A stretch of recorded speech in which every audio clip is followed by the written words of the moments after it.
Marcelo, primeiramente é uma satisfação tê-lo com a gente aqui na Bradesco Esportes FM, para o programa Futebol Eletrônico. E eu queria que você falasse a respeito da proposta da Red Zero, que está chegando com tudo no mercado brasileiro, se baseando no Rio de Janeiro, uma instituição para a formação de profissionais voltados especificamente para a área de games. Como é que funciona isso? Bom, eu queria dizer em primeiro lugar que o prazer é todo meu de estar aqui nessa bela manhã. Parabéns pelo seu programa. Mauro, muito legal estar aqui com você. E eu queria falar que a Red Zero é a mais nova escola de computação gráfica e game do Brasil. A nossa proposta é realmente educação. Educação na área que eu diria as profissões do futuro, né? A indústria do entretenimento é uma que cresce tanto, principalmente agora, quando a gente olha para a economia do país em recesso, nós vemos que algumas indústrias, alguns setores estão na contramão disso. E eu tenho a felicidade de estar operando dentro de um desses setores. E como é que surgiu essa iniciativa? Havia uma empresa anterior e ela acabou sendo adquirida por investidores, por uma empresa estrangeira. Como é que foi esse processo? Exatamente. A rede, originalmente era a Rede Seven, né, que foi fundada em 2009. Em 2013, ela foi vendida para um grupo de americanos que também são os donos de uma das maiores universidades de entretenimento do mundo, que é a Full Sail University, que fica em Orlando. Na compra dessa rede de escolas, nós reformulamos a marca, reformulamos o conteúdo acadêmico e lançamos aqui no Brasil, então, a Red Zero, que hoje tem 8 unidades no Rio e tem mais 4 unidades fora do estado também. E com relação a essa estratégia para conquistar o mercado nacional? Eu acho que nós temos muito a nosso favor por conta do aquecimento dessa indústria, o aquecimento do game, do mundo dos games, o aquecimento do entretenimento em geral. Nós observamos que a procura hoje é muito grande. Então, os jovens estão começando a entender que é possível ter uma profissão ou desenvolver uma carreira fazendo o que eles amam, né? Mexendo com personagens de jogos, mexendo com fases, mexendo com toda a criação, a temática de um game. E eu acho que quando a gente se apresenta ao mercado como uma instituição que prepara ele para isso, a gente começa então a perceber que existem muitos jovens que sonhavam em fazer isso, mas não sabiam que era possível.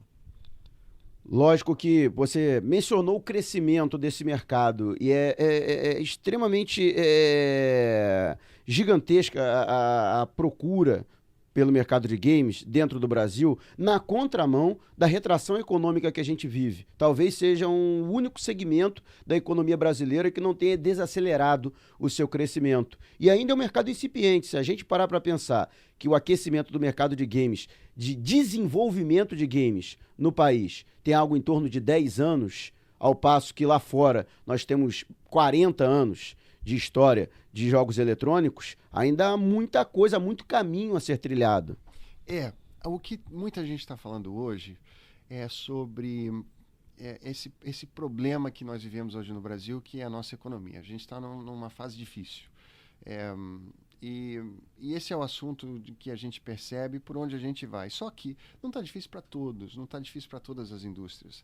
A indústria de game cresce de 9% a 15%, já fazem 5 anos. Muito estável, muito promissor, um lugar bom para se investir. E esse crescimento se dá pelo fato de que a indústria do game, num âmbito geral, ela é uma indústria muito forte. Ela fatura mais do que a indústria cinematográfica e discográfica juntas. E o Brasil é o 4º maior consumidor. Então, todos esses fatores contribuem para uma indústria que está crescendo muito e agora está sendo percebida por jovens como oportunidade de carreira, oportunidade de profissão. Então, a nossa proposta de ensino é justamente preparar jovens que querem ingressar nessa carreira, que nós chamamos das profissões do futuro. Agora, esse crescimento acelerado acabou gerando também um problema, né? Porque o segmento cresceu sem mão de obra suficientemente qualificada e em grande número para supri-lo. Isso é uma real dificuldade aqui no Brasil. A gente vê aí a previsão de 17 mil vagas que não vão conseguir ser preenchidas no ano de 2015 nessa indústria. Mão de obra é algo que a gente está atrasado. E o interessante de mão de obra é porque a pessoa pensa assim, tá, então eu quero ser um gamer, eu quero ser um designer de personagens, eu quero mexer com isso aí. Eu vou para a faculdade. Tudo bem, existem cursos de faculdade, só que esse mercado, ele não o valor do seu passe, vamos dizer assim, não é medido pelas suas formações. Ele é medido pelo seu portfólio. Eu trabalhei na Record um tempo e a gente fez a novela Mutantes lá. E para fazer a novela Mutantes, a gente tinha que contratar artistas 3D para fazer os monstros da novela. E quando a gente se propunha a olhar os candidatos, a única coisa que a gente olhava era portfólio. E eu olhava um, olhava outro, olhava um. Aí falava assim, poxa, isso aqui é muito bom. Olha esse monstro, olha esse bicho que foi feito, olha esse cenário. E aí a gente dizia, quem é esse rapaz? Não, esse aqui é o Carlos. O Carlos tem 23 anos. 23 anos? Não, mas tem que ser ele. Olha só o que ele sabe fazer. Então, a gente percebe que nessa indústria o portfólio conta muito. E na nossa instituição, o pensamento é justamente esse. Se você quer ter chance, você quer ter vantagens nessa indústria, você tem que ter um portfólio forte.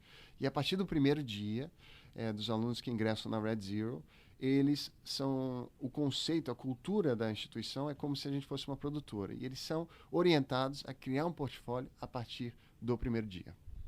E como é que está a aceitação do mercado com relação a essa produção de mão de obra? Eu conversei faz um tempo com o Guilherme Camargo, que é presidente da Silks, e ele falou a respeito dessa carência, tanto que ele também abriu um curso dentro da Escola Superior de Propaganda e Marketing para poder capacitar e até fazer esse recrutamento de pessoal, dada essa dificuldade de encontrar no mercado profissionais. Como é que está a aceitação e o ingresso desses alunos no mercado de trabalho? É como a gente falou, o mercado de trabalho está em busca de profissionais que possam preencher as vagas que as empresas têm hoje. Essas vagas, o que atende à necessidade dessas vagas não são pessoas com uma forte bagagem teórica.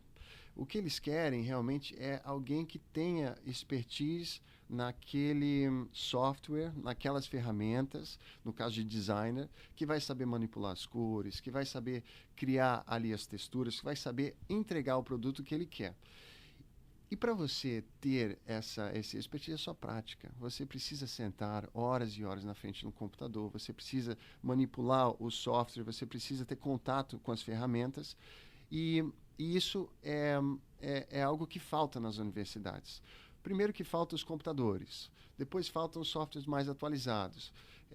A gente percebe que mesmo pessoas que ingressam nesses cursos, elas sentem falta do prático, do teórico elas pegaram, mas o prático no dia a dia, mexendo ali, elas sentem falta. Então a Red Zero vem e ela preenche uma demanda, ela tenta se posicionar como uma oferta para que pessoas que estão buscando mais contato com o software, com a prática em si, possam fazer isso conosco.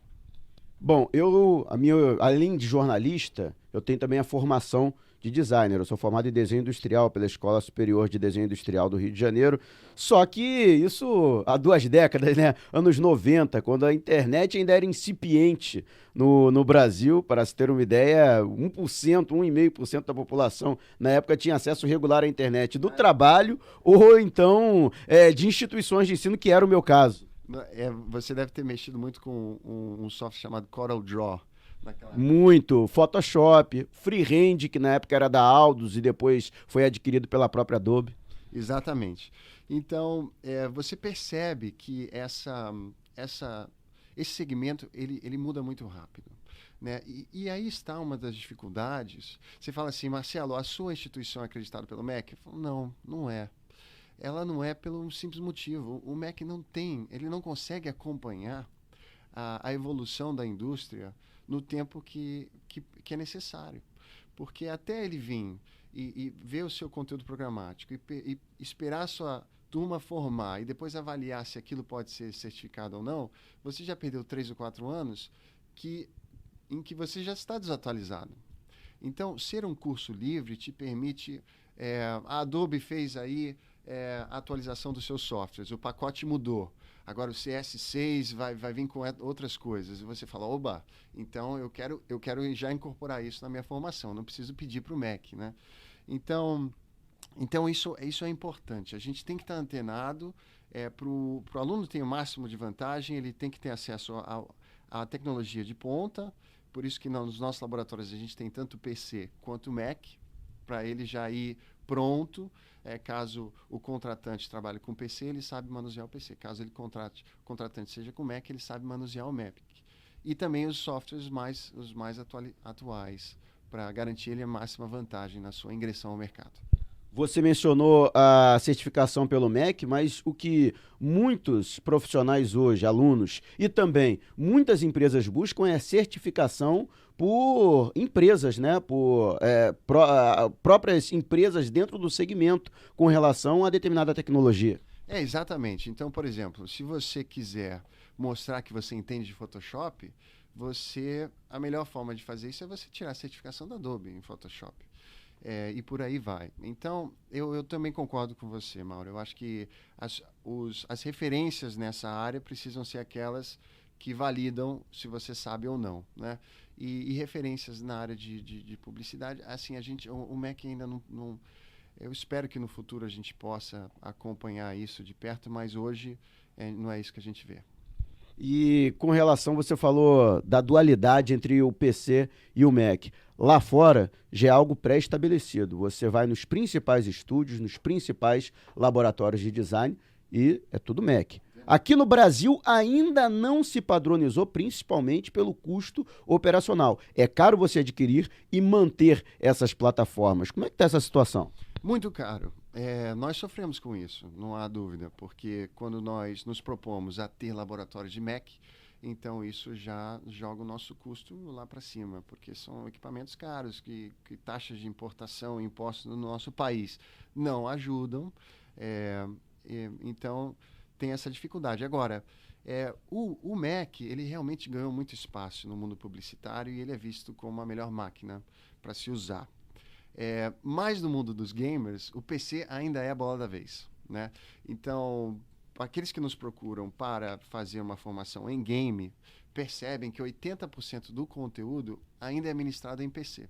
O PC ele é uma máquina que está mais adequada para as tendências do game atualmente do que o Mac. Até porque padrão de mercado, né? Quem está em casa e quem adquire o jogo tem PC. Tanto que, infelizmente, né, eu sou um usuário de Mac, eu sofro com isso. Os lançamentos muitas vezes são primeiro para PC e depois o jogo é adaptado para outra plataforma. A gente percebe a competição entre essas grandes marcas é feita de uma forma muito inteligente, onde eles percebem aonde está a real oportunidade e tentam se firmar ali. Eu acho que no mundo dos games a gente está vendo uma mudança muito, muito rápida, tanto da parte do PC quanto para console. Eu acho que a gente está vendo aí o nascer de uma nova era no mundo dos games, que é a tal da realidade virtual, que vai trazer para a gente uma experiência que eu tive a oportunidade na feira de games que aconteceu em São Paulo, no Brasil Game Show. Eu vesti a máquina e eu, então, entrei lá numa fase e eu fiquei alucinado. Eu falei assim, gente, isso aqui é o próximo... isso aqui é o já cheguei para onde muitos estão querendo ir. Então a gente vai ver ainda muita mudança nessa indústria. Eu sou um pouco mais velho que você, né? Eu não sou da geração Atari também, não sou tão antigo assim, mas a geração de 8 bits, por exemplo, que foi a geração que eu comecei, que eu tive contato com os jogos eletrônicos, você tinha um contato bastante afastado, né?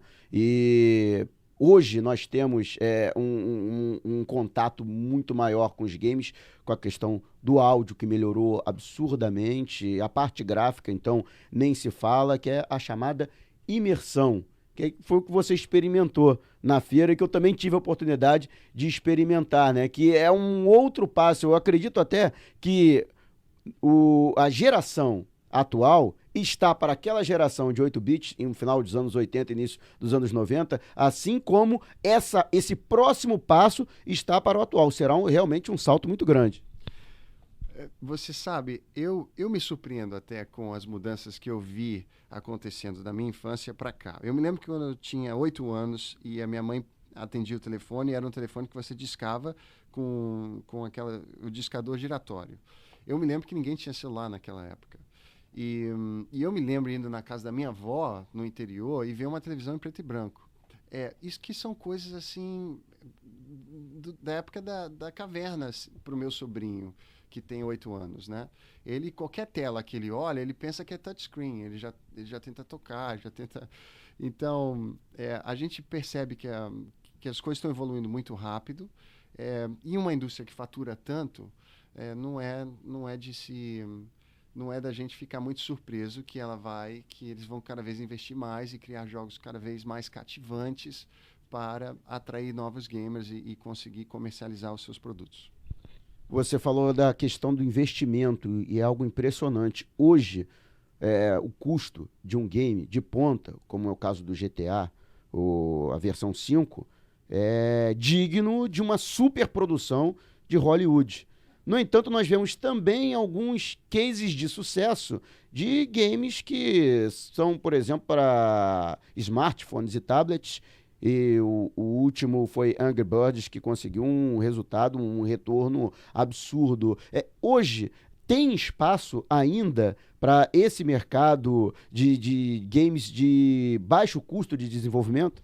Tem total espaço, tem total espaço. O que a internet permite hoje é que todos possam produzir conteúdo e expor o conteúdo para o mundo.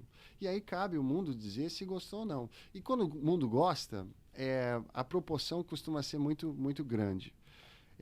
Eu não vejo... eu vejo entre os nossos alunos muitos sonhadores que pensam muito alto. E justamente porque estão acostumados a ver projetos que realmente alcançam a Lua. Então, nós incentivamos isso. É preciso ter uma dose de realidade, e no sentido de que se você quer fazer algo bem feito, você precisa pensar no projeto como um todo, você precisa pensar na equipe como um todo, num plano de prazo de entrega como um todo, mas sonhar é importante. E pode-se sonhar assim no mundo dos games.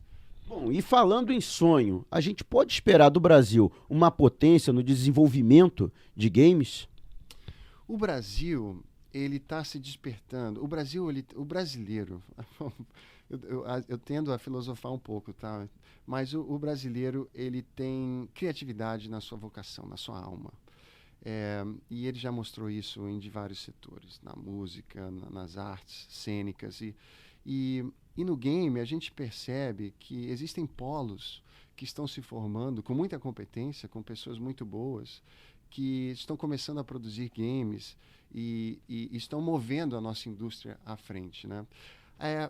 A própria existência da minha escola, que hoje que é pequena, começou agora, mas já tem 12 unidades e está com 5.000 alunos, mostra que o brasileiro está atento, está interessado e quando eu olho para os portfólios dos nossos alunos e percebo como que eles estão sendo absorvidos pelo mercado, eu vejo muito talento. Então, eu tenho total certeza que o Brasil ele se desenvolve a passos largos para ser um player importante no cenário internacional. Bom, pelo menos em termos de consumo, o Brasil já está fazendo frente, vamos dizer assim, com os grandes mercados, Estados Unidos, Europa e Japão. Fala um pouco mais da instituição, como é o corpo docente, se você teve que buscar professores lá fora para poder criar toda essa metodologia de ensino, o que os alunos aprendem, como se pode ingressar. Mauro, legal. Eu me empolgo em falar sobre isso, porque quando a gente se propôs a oferecer educação nessa área, a gente fez perguntas importantes. Primeiro, quem é o nosso público-alvo? Então, qual é o aluno que nós queremos ter, o que ele está buscando, o que ele sonha ser. E foi um tempo que a gente precisou se dedicar para entender exatamente o perfil do aluno brasileiro que sonha em ter uma carreira nessas áreas. O segundo lugar é realmente o que a gente vai oferecer. Entendendo o que ele precisa, o que ele quer, o que a gente vai oferecer. A nossa sorte é que a gente está associado a uma das melhores instituições de game e mídias digitais em geral, que fica no exterior, fica em Orlando. É uma universidade de entretenimento. Lá se tem mais de 100 estúdios. É uma instituição que tem parceria com a Apple. É uma instituição que promove alunos para o mercado internacional, que ganham Grammys, que ganham Oscars. Nessa última premiação dos Oscars, a gente viu mais de 70 alunos que trabalharam em obras que foram nomeadas a Oscars. Então, eles conseguiram o seu nome através da projeção dos seus alunos. A nossa visão é a mesma. Não vale a pena, não vai fazer muito sentido se eu for o único falando bem da Red Zero. Quem tem que falar bem dela são os alunos, falando para os outros, olha, as coisas que eu aprendi lá, o que eu consegui depois na minha carreira. Então, nosso conceito é simples. Nós acreditamos que para você servir o aluno, e o aluno vem primeiro na nossa cultura, você tem que se preocupar com o que ele se preocupa. E o aluno, ele se preocupa principalmente com uma coisa. Depois da sala de aula, e aí? Como é que eu entro no mercado de trabalho? Então, é justamente com esse pensamento que se criou toda uma metodologia de ensino onde nós simulamos uma produtora a partir do primeiro dia. Então, o aluno, ele chega no primeiro dia, ele assina um contrato fictício e ele recebe um briefing. Nesse briefing, ele tem que desenvolver, se ele for um aluno da área de artes digitais, ele tem que desenvolver todo um rebranding publicitário para uma empresa. O que isso vai fazer? Isso vai fazer ele passar por 4 grandes pilares, que é o design, que é o web, que é 3D e VFX, durante esse ano de formação, e vai fazer com que ele tenha que manter um blog, a gente pede esse blog, é lá que ele recebe as notas do professor, atual, para que no final da formação o blog vire o portfólio dele. Então, ele consegue mostrar o que ele sabe fazer e o processo que ele percorreu para criar aquilo. Isso é começar a colocar nele o pensamento de mercado, o pensamento de que o que vai ser esperado de você lá fora. E eu acho que é isso que tem sido o nosso grande diferencial. Quando eu olho lá para trás, eu penso que era um sacrifício, por exemplo, para a gente poder ter acesso a 3D Studio Max, Maya, Rhinoceros, que eram programas utilizados para desenvolvimento 3D e que hoje isso é praticamente acessível a qualquer um. É realmente um salto muito grande. E como é que o aluno faz para entrar em contato? Fala um pouco do site, os custos, essa coisa toda, para que os nossos ouvintes que estejam interessados queiram até fazer uma degustação, vamos dizer assim.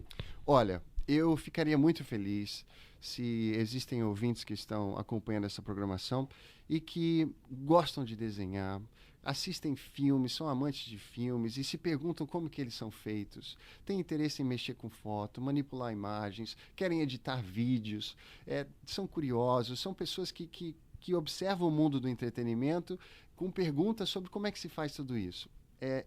Eu diria que, se você quer conhecer um pouquinho mais, agende uma aula experimental com a gente, não há custo nenhum.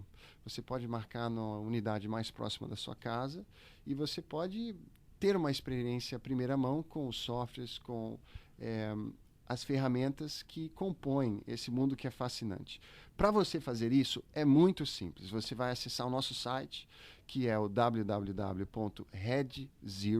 então Red, vermelho em inglês, e Zero, que é o zero mesmo, .com. E eu até preciso explicar o motivo desse nome, mas redzero.com. E lá você vai ver, agende uma aula experimental. Nós temos aqui no Rio 8 unidades, veja qual é a mais próxima da sua casa e vai ser um prazer recebê-lo. Agora explica pra gente por que do nome. Pois é, por que do nome? Red Zero. As pessoas me falam assim, Marcelo, mas você é uma instituição de ensino, você tem Red, você tem vermelho e zero. Isso é para quem tira nota baixa e não passa de ano. Eu falei, não é por isso. Até quando eu pensei nisso inicialmente, quando a gente estava montando a marca, a gente falou assim, tudo bem, porque a gente não é convencional, a gente não vem da metodologia convencional, a gente é a indústria criativa. Mas o motivo da marca vem de uma inspiração muito bonita. A bússola, que é um instrumento de navegação que foi usado milhares de anos, e que promoveu tanto progresso, né, na descoberta do nosso planeta, ela tem uma característica interessante. Na face, são 360 graus. E, historicamente, o zero, que ponta para o norte, era pintado em vermelho, para se encontrar com facilidade. Então, você achava o zero vermelho e você achava o seu norte, você achava a sua referência. A proposta da nossa instituição é de ser um instrumento de navegação, um ponto de referência para alunos que querem ingressar na indústria criativa. Você fala em criatividade, mas o ouvinte que está acompanhando, poxa, mas eu não sei desenhar, mas eu sou formado em análise de sistemas. Tem como ele se especificar na parte do desenvolvimento, da estrutura do jogo? Claro, assim, eu acho que nós temos que respeitar cada um, com a sua vocação, com as suas aptidões, com o seu modelo mental. E existem artistas e existem programadores. Em alguns momentos, você consegue uma pessoa que faz os dois, mas tende a ser pessoas diferentes. Tende a ser pessoas com formas de pensar diferentes. Então, para vocês que são programadores e gostam da parte mais analítica, a parte de números, a parte de lógica, o mundo de games é fértil nisso. Programadores de fases, de logística, são pessoas que são importantíssimas para o mundo dos games. E que são percebidas como importantes pelo mercado e costumam ser bem pagas. Eu até tenho amigos que são artistas e designers de games e personagens, que quando perguntam para ele, o que você mais se você pudesse me dar um conselho, eu que quero entrar no mundo dos games, o que eu faço? Ele fala assim, tente não se apaixonar muito pela arte e mais pela programação, porque é aí que está realmente o dinheiro. Eles falam brincando. Porque realmente bons programadores são muito valorizados e costumam receber muito pelos projetos que trabalham. Outro assunto que eu gostaria de abordar contigo é a chamada imersão, que você teve contato na feira, e a convergência cada vez maior dos games com o cinema. Temos o cinema com cada vez mais interatividade e também com cada vez mais criação 3D. E temos também os games com cada vez mais realismo, que se aproxima realmente de uma narrativa de cinema. Eu acredito, na minha opinião, eu acredito que são duas vertentes que tendem a se unir num futuro até bastante próximo. Qual a visão que você tem a respeito disso? Eu acho que já estão unidas. Eu acho que você hoje senta para jogar se você hoje joga um jogo como Last of Us, que foi feito pela Naughty Dogs, e você se permite entrar na narrativa, você está vendo um filme. Os personagens são complexos. A narrativa toda da história é uma narrativa que você percebe que foi muito bem pensada, muito bem elaborada, e que se compara a um filme. E quando você vê no final os créditos de quem participou, a equipe de produção, todos os colaboradores juntos, se compara a produções de cinema, né? Então, eu vejo que o mundo dos games ele está cada vez mais interessado em oferecer a experiência, uma experiência incrível para o gamer.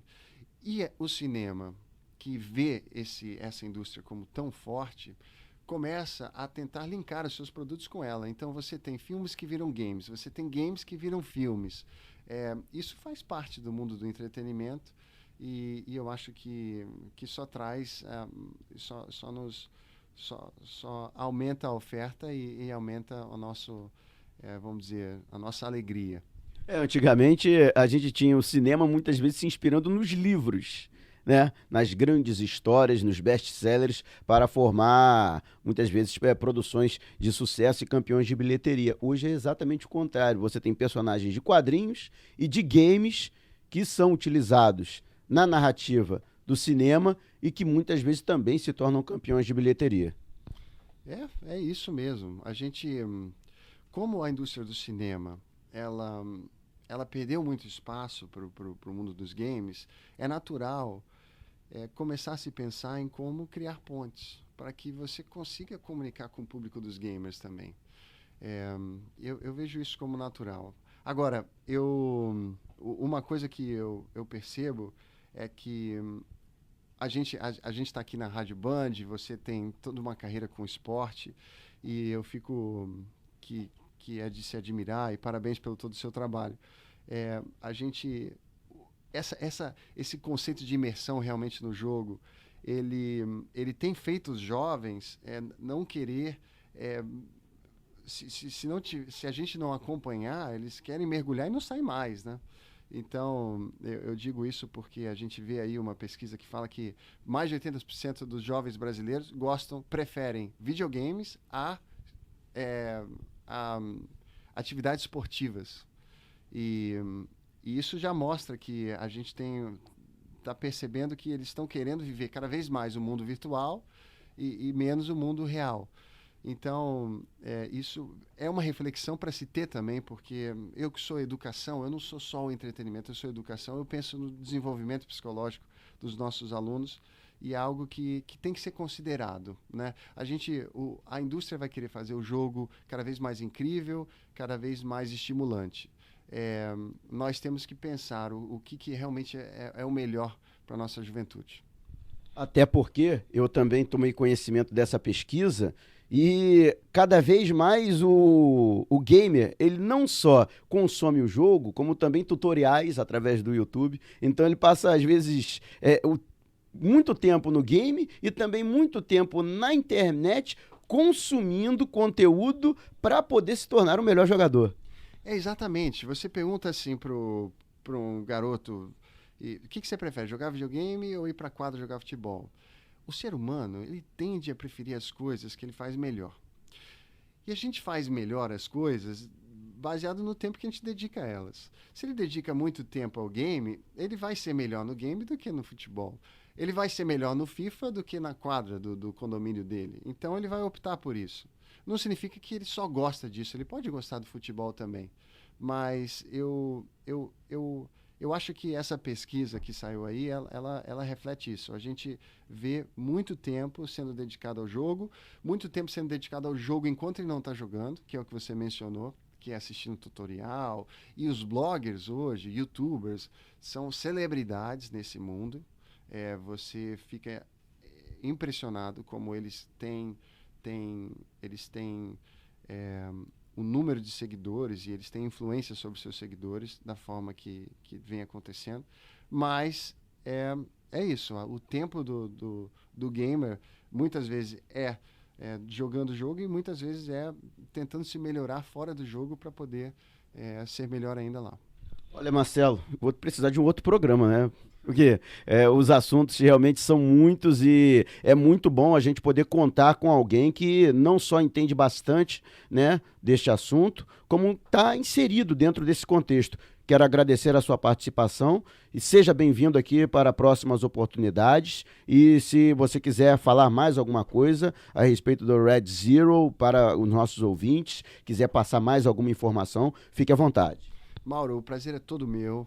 Foi uma satisfação enorme. Eu fico muito feliz em estar falando, discutindo esse assunto. O Brasil vem se projetando como uma pátria educadora, e a gente tem que encarar a educação com os problemas do momento, mas também olhando para o futuro. Existe todo um leque aí de profissões do futuro que eu acho que o brasileiro tem total vocação para se destacar. Mas isso requer um investimento, isso requer que a gente faça um trabalho bem feito com pensamento a longo prazo. Foi um papo muito bom. Quem se interessou e quer nos conhecer, eu diria, por favor, venha fazer uma aula experimental, não há custo nenhum, venha nos conhecer. O site é muito simples, é redzero.com, www.redzero.com. E você vai nos encontrar, você pode entrar lá, ver nossas unidades, ver nossa formação e agendar uma aula experimental conosco. Se você sente que você quer fazer uma formação mais avançada dentro de uma indústria específica, e você já tem uma idade mais avançada, eu recomendaria conhecer a Universidade Full Sail, que fica em Orlando, para aqueles que têm interesse em fazer uma formação no exterior. Uma maior universidade de entretenimento do mundo, que tem um nome, conquistou seu nome pelo trabalho que seus alunos conseguiram realizar no mercado. Obrigado pela participação aqui, Marcelo. Sucesso para você. Muito obrigado, participação, foi um prazer meu e sucesso para você também, Mauro. Um forte abraço. Excelente.